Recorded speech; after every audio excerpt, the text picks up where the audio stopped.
Então, a gente vai apresentar sobre a consulta de enfermagem em saúde da mulher. A gente focou mais na consulta de enfermagem, não tanto na teoria, né? Uhum. Então, a gente vai falar um pouco sobre a anamnese, o exame físico, os diagnósticos e a prescrição. Um pouquinho sobre a anamnese é importante porque a gente conhece um pouquinho mais sobre a paciente. Então, ao longo ali da consulta, a gente pode desenvolver um raciocínio clínico e estabelecer um plano terapêutico. E a anamnese a gente separou em 6 categorias, que seria a identificação, a queixa principal, os antecedentes pessoais e familiares, e a parte também dos antecedentes ginecológicos e obstétricos. Pode passar, por favor. Quanto à identificação, seria o nome, a idade. A idade é muito importante, porque dependendo da idade, a mulher ela pode estar ali na idade fértil, ou entrando ali no climatério, ou estando já na menopausa, então certas orientações elas devem ser direcionadas a isso. Perguntar sobre a residência, o estado civil, profissão/ocupação e se tem filhos. E queixa principal, às vezes a consulta ela pode ou não ser de rotina, então é importante perguntar se a paciente tem alguma queixa, algum desconforto, alguma necessidade. Pode passar. Vou pedir um Oi. favor. Nós temos dois estrangeiros aqui, Ai, então tá eu estou falando rápido demais. explicando. E a gente Desculpa, fala muito rápido, então eu vou pedir para vocês falarem um pouquinho mais devagar, me desculpa. Vou falar um pouquinho mais devagar. tá? Não, mas eu acho que é importante isso, porque às vezes a gente vai apresentar trabalho fora, vai ter público estrangeiro, ou mesmo quando a gente Uhum, está apresentando, a gente sempre lembrar que tem outras pessoas que vão ter um outro ritmo. Então, uhum. tá? E eu vi que você Tá tá. bom. Desculpa. Quantos aos antecedentes pessoais e familiares? Aí, no caso, a gente perguntaria se tem alguma comorbidade pessoal ou se o pai e a mãe têm alguma também. A parte do histórico de câncer, se a paciente ela é tabagista, se faz uso de fumo ou álcool, se ela já fez alguma cirurgia e qual, e se ela faz algum uso de algum medicamento contínuo ou está usando algum medicamento ali momentâneo para alguma situação específica, e também perguntar a parte da imunização, se a parte da carteirinha de vacinação está atualizada. Pode passar. Essa aqui também é uma parte muito importante da anamnese, que é o histórico ginecológico, e a gente vai pensar no caso de uma mulher ali na idade fértil. Então, a gente perguntaria sobre a idade da menarca, que é a idade que é da primeira menstruação, como é o ciclo menstrual dela, então, como é o intervalo, a intensidade, se há alguma regularidade, o DUM, que é a dia da última menstruação, se ela possui dismenorreia, que seriam cólicas menstruais, se ela, no caso, perguntar sobre a leucorreia é muito importante para a gente identificar mais ou menos como que está a saúde vaginal daquela mulher. A leucorreia seria o corrimento vaginal, que pode ser tanto fisiológico quanto patológico. Então, é interessante ali na consulta a gente perguntar sobre a quantidade, a coloração dela, do corrimento, perdão, se existe algum tipo de odor, que pode ter odor de peixe podre, ou alguma tonalidade diferente, e se também há prurido, coceira na região.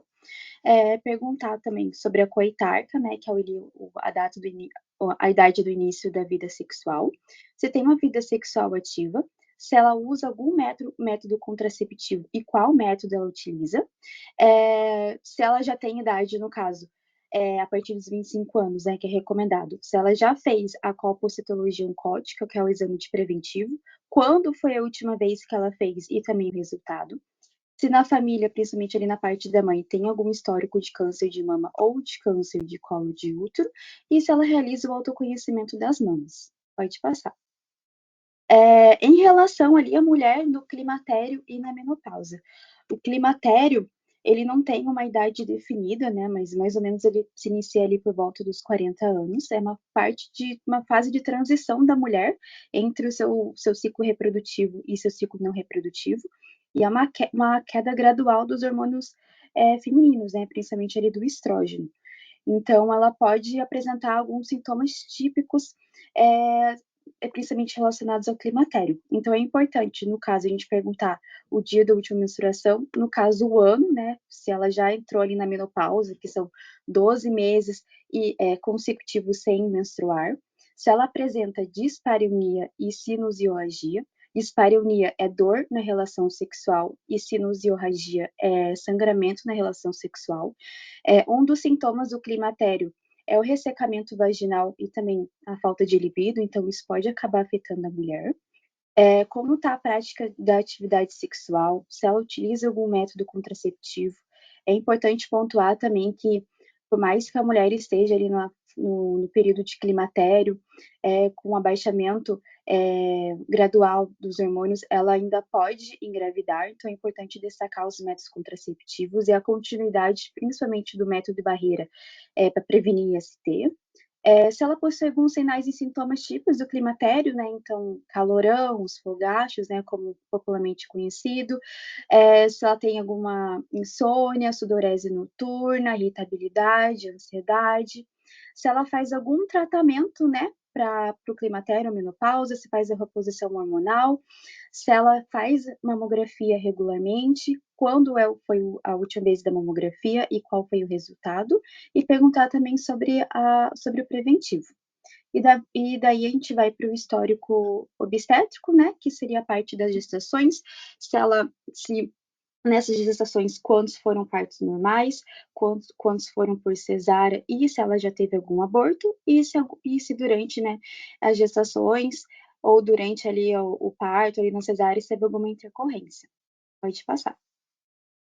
Então, entrando nessa parte do exame físico, né, a gente faz primeiro os sinais vitais, depois a gente faz a avaliação das mamas e daí em seguida da genitália. Então, para relembrar um pouco, né, a anatomia da mama, eu coloquei ali uma imagem, então, mostrando a parede torácica, a costela. A mama vai ser composta de tecido adiposo, que é a gordura, e também do tecido glandular, que vão ser os ductos de leite, né, ductos lactíferos. Ela vai ser sustentada pela clavícula, pelo ligamento suspensor e também pelos músculos peitorais em volta por pele. Então, o exame físico das mamas é chamado de exame clínico das mamas, e ele tem o intuito de investigar qualquer alteração de cor, de dor, e ainda procurar os nódulos, né? Eu separei, então, em 2 passos esse exame clínico das mamas. O primeiro passo é a inspeção dinâmica, então é observar as mamas da mulher com ela em diferentes posições. Então, ela levantar os braços sobre a cabeça, comprimir as mãos contra o quadril, inclinar o tronco para frente, e a gente vai investigar, então, se tem alguma.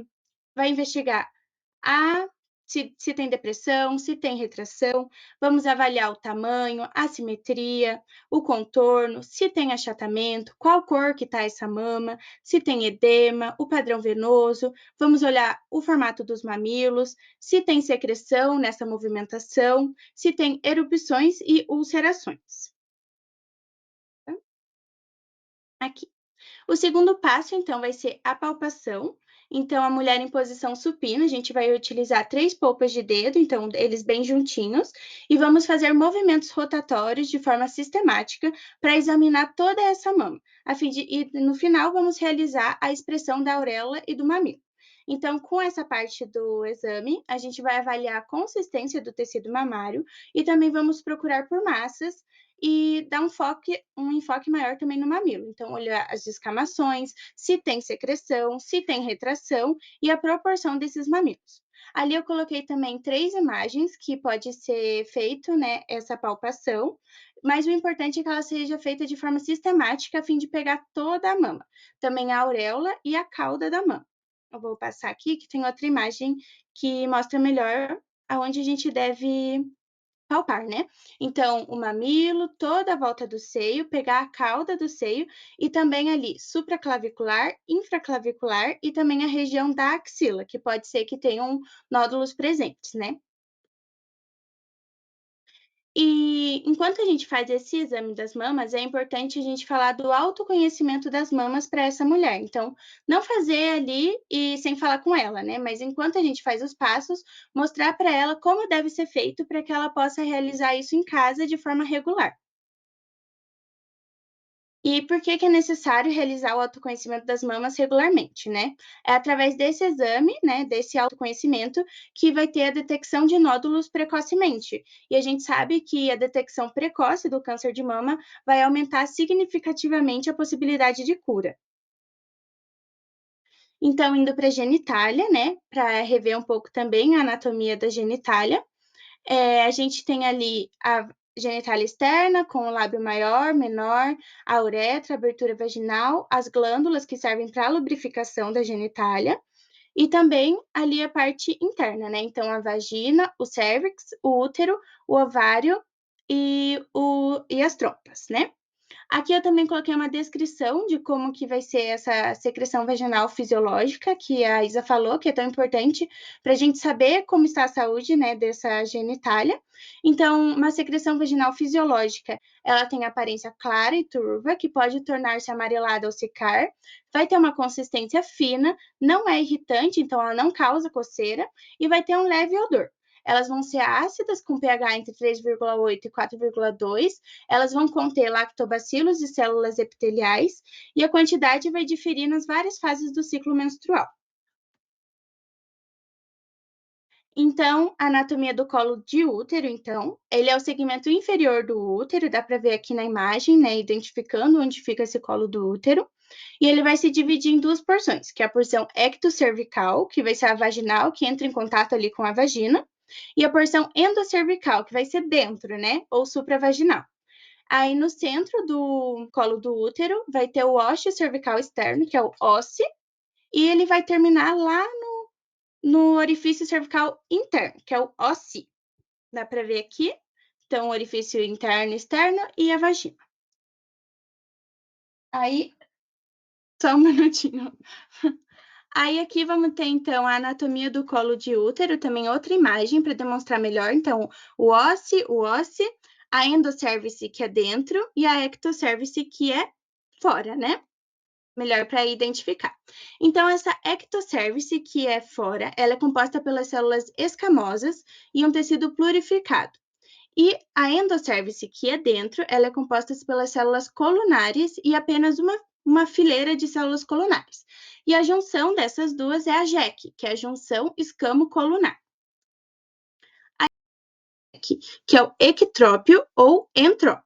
O ectrópio é quando essa JEC ela fica para fora do ósseo, que é o orifício, né?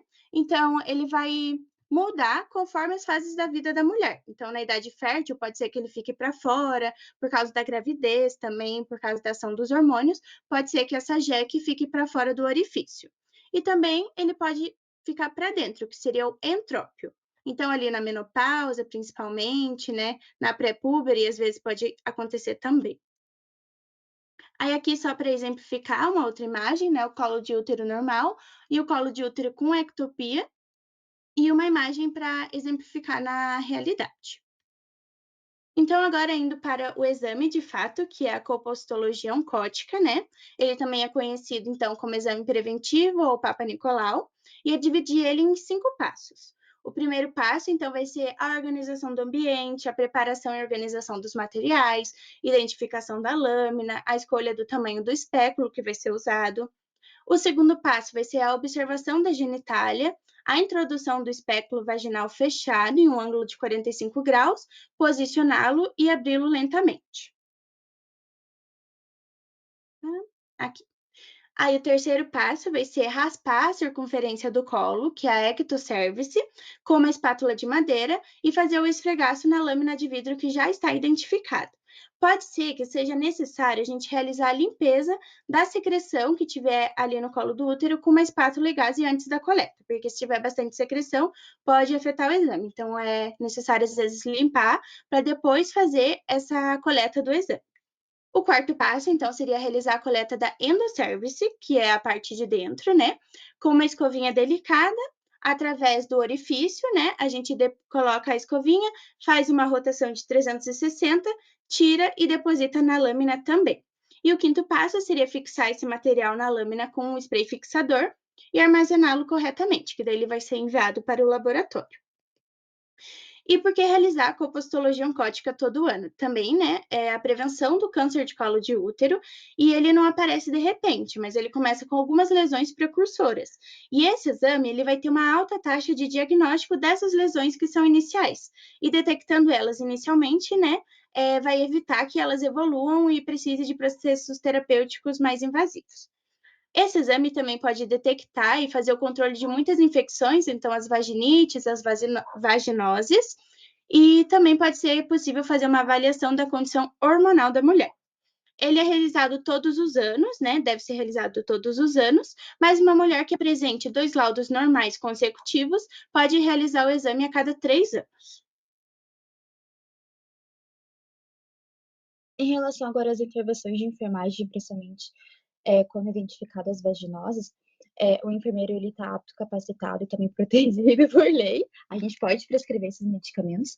Então, quando é identificada a candidíase muitas vezes ela pode ser assintomática, mas ali durante ali a coleta do preventivo a gente pode identificar uma leucorreia bem específica da candidíase, que é aquele leite meio coalhado, ele tem um aspecto de leite coalhado, meio um corrimento mais espesso. Então, quando identificado, a gente pode prescrever o miconazol creme, que seria via vaginal, à noite por 7 dias, ou a segunda opção de tratamento seria o fluconazol 150 mg, via oral, dose única. Há outras formas de tratamento também, principalmente quando há queixa de uma candidíase por repetição, então o tratamento é um pouquinho mais duradouro. Mas nós enfermeiros também podemos fazer outro tipo de orientações não medicamentosas, como banho de assento, como chá de camomila, ou usando bicarbonato de sódio, evitar usar roupas muito apertadas na região íntima, evitar usar tampões como absorventes por muito tempo também, principalmente aqueles diários, secar bem a região íntima, eu acho que é mais isso. Em relação também à vaginose bacteriana, no caso, ela tem uma especificidade porque ela tem um odor muito de peixe podre. Então, a gente pode prescrever, nesse caso, o metronidazol 250 mg, que seriam 2 comprimidos via oral, 2 vezes por dia, por 7 dias, ou uma segunda opção de tratamento seria a clindamicina, 300 mg, também via oral, 2 vezes por dia. Tanto a candidíase quanto a vaginose bacteriana, não há necessidade de fazer o tratamento com a parceria sexual, porque elas não são consideradas ISTs. Pode passar. E que Já é ISTs? Infecção sexualmente transmissível. Lembra que tem gente que não é daqui. Ai, desculpa. No caso já da tricomoníase, ela é uma infecção sexualmente transmissível. Então, nesse caso, tanto a paciente, né, que tiver tricomoníase e como o parceiro sexual dela ou a parceira sexual dela, a gente precisa tratar ambos. Para a tricomoníase, tem já uma dosagem um pouquinho mais elevada e um tratamento um pouquinho maior. Então, seria o metronidazol, o mesmo ali para a vaginose bacteriana, mas é o metronidazol 400 mg. Seriam 5 comprimidos via oral, dose única, então a dose total seria 2 gramas. Ou o metronidazol 250 mg, 2 comprimidos via oral, 2 vezes por dia, por 7 dias. A tricomoníase, ela também tem um cheiro característico ali do corrimento forte, tem uma coloração mais esverdeada, e quando a gente observa ali a parede do canal vaginal, ele tem um aspecto de morango, como se fossem uns furinhos, e o corrimento ele tá tipo mais espumoso, então ele também é um pouquinho fácil de ser identificado. Pode passar. Em relação agora aos encaminhamentos e orientações gerais. Então, a gente pode também solicitar a mamografia quando necessário. A gente tem que orientar também sobre a importância do rastreamento regular, tanto da coleta do preventivo quanto da mamografia. A orientação sobre higiene íntima, né, como eu falei, principalmente ali para a candidíase. Orientação sobre o climatério e menopausa quando necessário, então dá para orientar prática de atividade física, atividades de relaxamento, uso de fitoterápicos, alimentação balanceada. Dá para incluir também, se possível, a soja. A soja tem um composto chamado isoflavona, que ele é como se fosse um pseudo-hormônio, porque como ele substituísse o estrógeno. Então, ele consegue diminuir bastante os sintomas do climatério, principalmente os calorões e a sudorese. E a parte da irritabilidade, né? A parte da alteração do humor, perdão.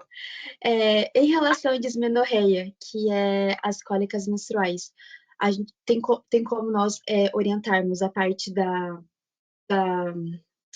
colocação de calor na região abdominal com o uso de bolsas térmicas, a prática de exercícios leves também dá para se orientar, porque ele acaba elevando um pouco a endorfina e aumentando também o fluxo sanguíneo ali da região pélvica, então ele pode diminuir um pouco as cólicas menstruais, e também dá a relevância da importância do método contraceptivo de barreira para evitar as infecções sexualmente transmissíveis.